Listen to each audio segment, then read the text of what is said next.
kijana ambaye umeamua labda kujitoa akili na kwenda kuongea na huyo waziri wa vijana, si waziri wa nini,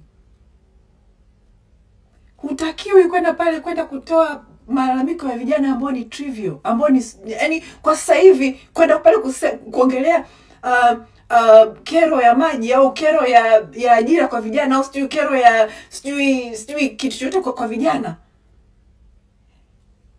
ni kuondoa uzito wa issue.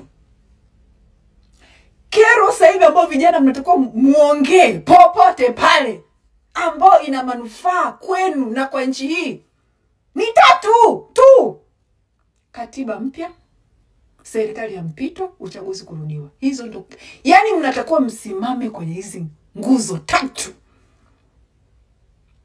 Tumeshapita huko. Niliona video moja eti kijana ana kwenye ile malalamiko anampa huyo waziri haramu, anaongelea nyinyi mnaendesha magari ya kifahari. Kweli tumezika watu bado tunaongelea ufisadi wa mbwa.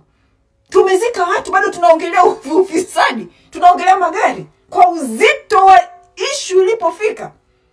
Sasa hivi vijana mnatakuwa mmechachamaa kwenye katiba mpya, mmechachamaa kwenye serikali ya mpito na uchaguzi kurudiwa. Mnatakuwa mchachamae kwenye hizo nguzo 3, na hizo ndo topic 3 kina Mwigulu hawazitaki.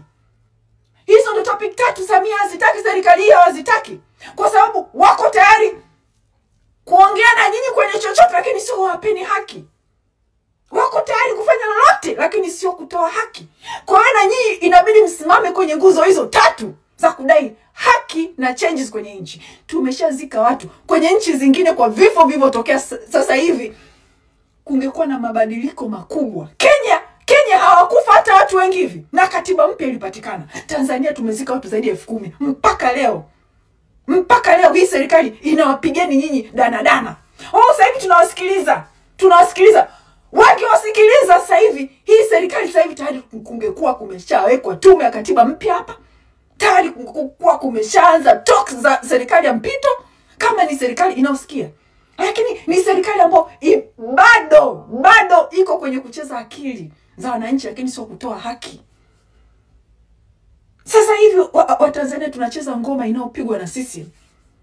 Wanatumia vyombo vya habari. Guys, mimi siwezi kufanya hii kazi forever, kila siku kurudi kuwakumbusheni. I wish atoke na mtu mwingine ambaye atakuwa na platform hii asaidiane na mimi. Especially mimi sasa hivi at the end of the day, unajua mimi nimeolewa. Kama mnavyojua nimeolewa.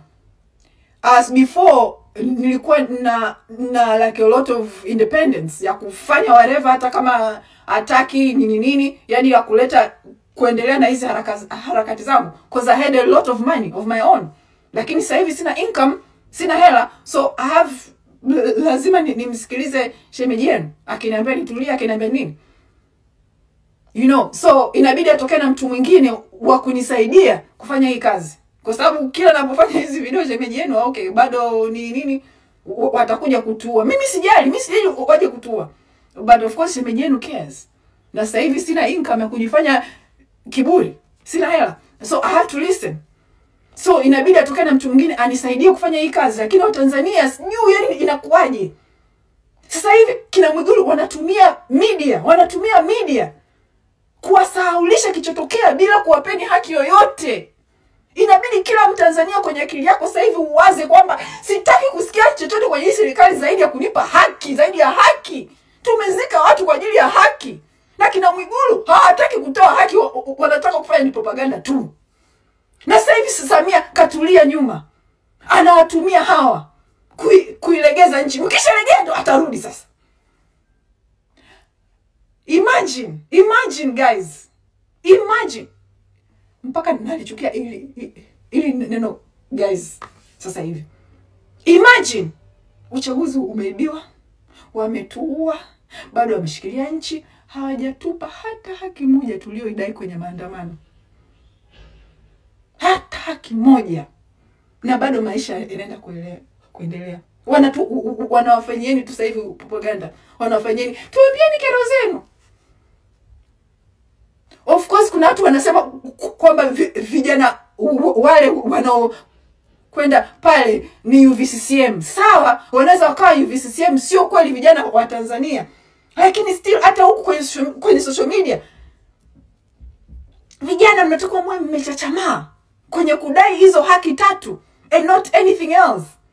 Hata huyo Habil huko TikTok naona pia hadithi nyingi, vitu vingi, lakini yani hayuko kwenye ile point kubwa. Point kubwa ni lazima haki zipatikane and not anything else. Haki lazima ipatikane Tanzania. Msilegee kwa chochote kabla ya katiba mpya, kabla ya serikali ya mpito, kabla ya uchaguzi kurejea. Msiwaelewe kwa lugha nyingine yote kwa sababu mmezika watu. Msiwaelewe zaidi ya hivi vitatu. Na wao wanafanya kila kitu kuwaondoa kwenye topic ya hivi vitu vitatu. Wanarudisheni kwenye topic ambazo ni za vitu stupid.